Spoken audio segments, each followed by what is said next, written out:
Okay, so this video is going to cover an introduction to some basic terms and concepts in robotics.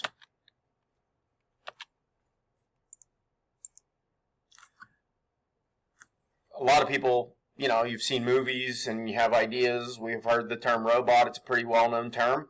But in fact, the general definition of a robot is just anything that does work that either replaces or assists a person in doing labor. So it's sort of a replacement of human labor.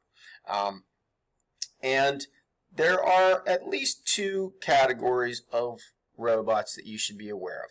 An autonomous robot is what people normally think of, and the example that a lot of times people conjure in their minds is the robot that's actually walking around like Terminator and actually looks like a person and does things that a person would do. It's almost like a computer that walks around. And it's able to do everything by itself. It doesn't need any help. That's called autonomous. Now, again, a lot of autonomous robots don't really walk around. Anything that is called autonomous is a robot that does everything on its own. It does not need human assistance.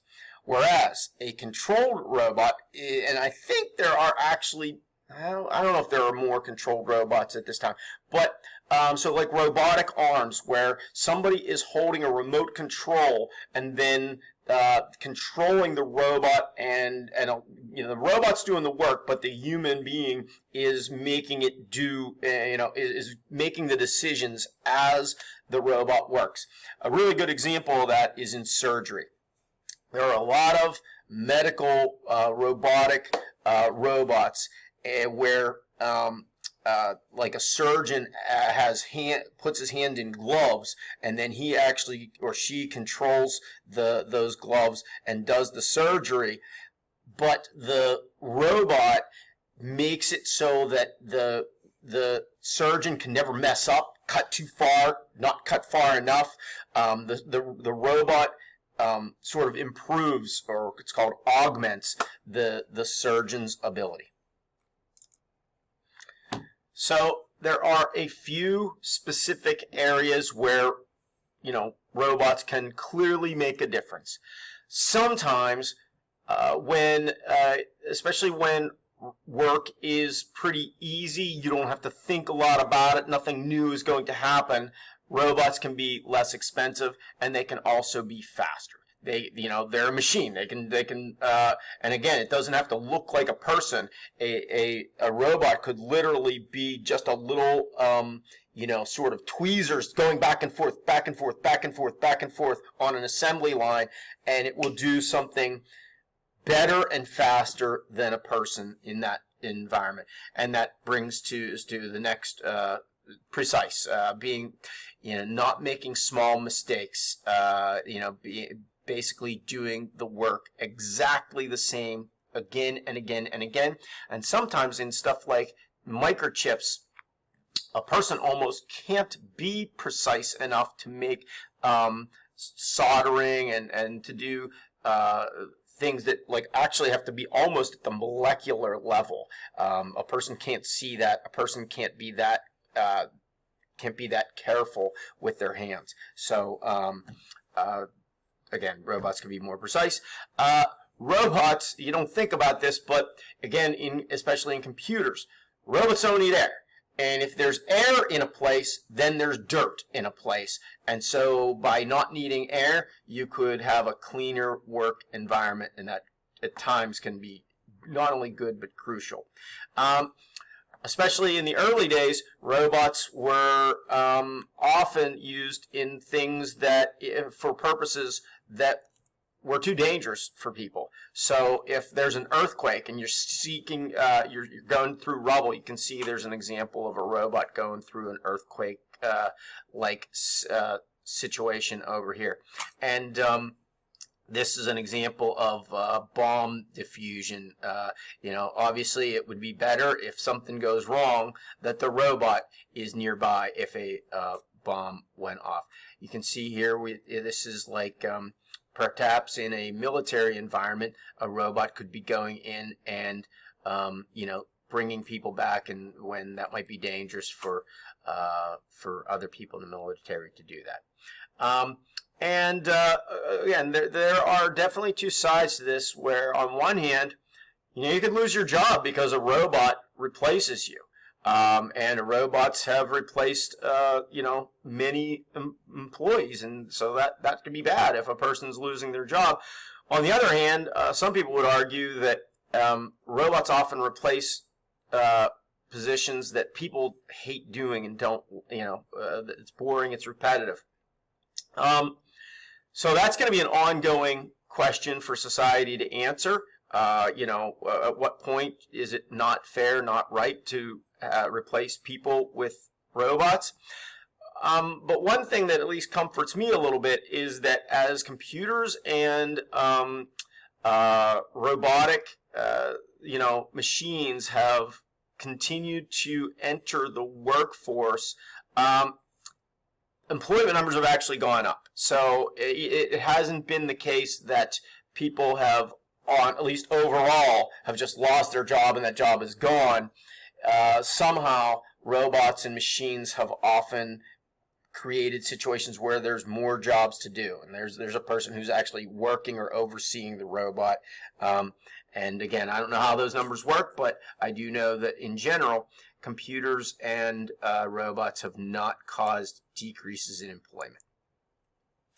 But robots aren't always better, especially when things are going to change. When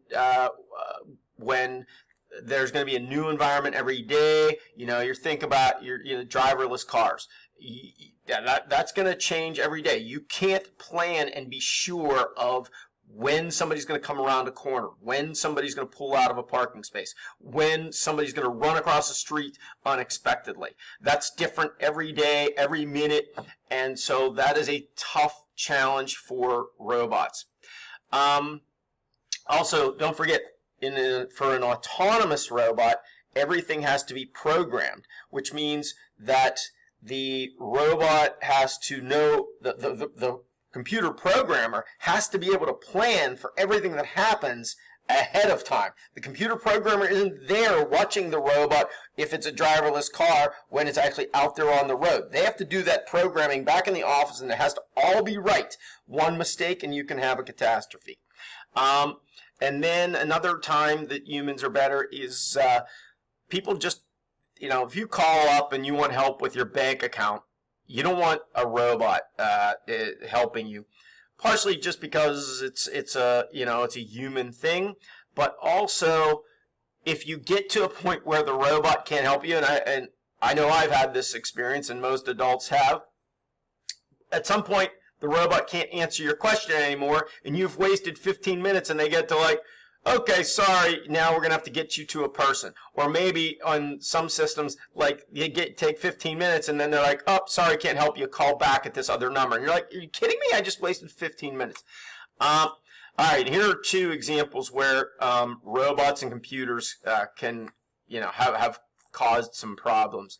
In 1987, there was a massive stock market crash because they had a computer program that said, if this happens, sell. Well, it happened, and then it happened again, and happened again, and happened again, like a million times in this one morning. And at some point, people actually knew. They wanted to stop it, but they couldn't because the computers were in charge, and it caused this massive stock market.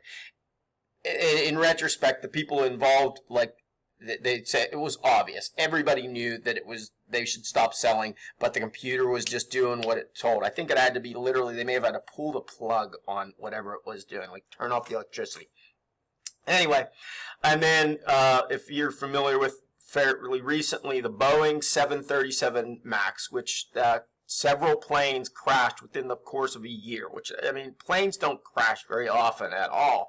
So for three of the same model to crash, I believe within a year, it's really, really bad. Boeing is almost in danger of going out of business. It's one of the biggest companies in the world, most profitable.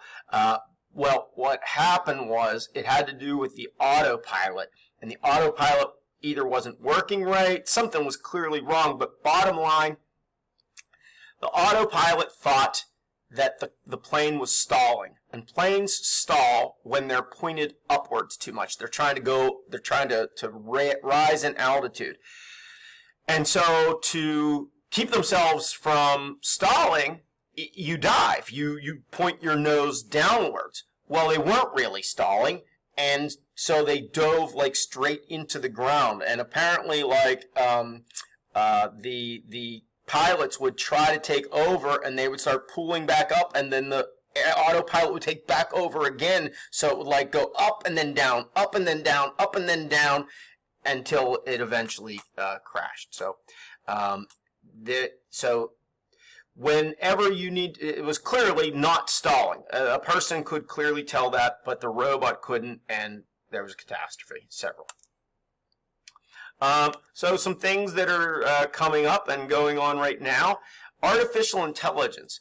Normally, like I said before, a computer programmer has to program the robot in advance so that it's ready to take on anything that might occur. Well, that's hard, right? How can you plan for all the things that might occur? But that's actually what programming is all about. Anyway, that's called an algorithm, a set of steps that you can always follow in a certain situation. But in artificial intelligence, instead of having to plan for everything, the robot, when it would encounter something new, it would actually learn. And then it would be able to adapt to that new thing. What do I do? Well, again, writing a computer program that not only tells somebody to do something or tells a machine to do something, but then learns from the experience so it does something the next time is a really, really, really hard thing. Finally, driverless cars. I'm sure you're very, very well aware of this. And we're talking about, you can see these pictures here. There's an example, driverless cars, where they have to pick out what's good, what's bad, what do we really need to avoid.